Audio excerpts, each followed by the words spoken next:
wakati nagombea, baada ya kuwa na mteule wa Chama cha Mapinduzi, nilikabidhiwa ilani ya Chama cha Mapinduzi kwa ajili ya kuja kusimamia yale maendeleo ambayo yako ndani ya ilani hii. Sasa hii ilani sitaweza kuikamilisha mimi peke yangu. Sitaweza kwenda kuifanya mimi peke yangu.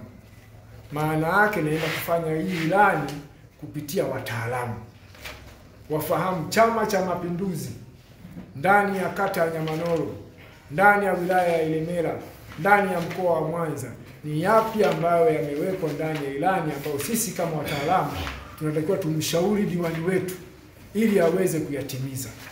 Sasa Mheshimiwa Mtendaji, niombe tu kwa watendaji wako wa mtaa mmoja mmoja nimkabidhi ilani hii akaisome, kwa sababu tunaenda kufanya kazi kwa pamoja ili na yeye aweze kujua ni yapi yaliyomo ndani ya kata yetu ya Nyamanoro. Nianze kumtia mtendaji mmoja wako wa mtaa, tuanze na mtendaji wangu hapa karibu.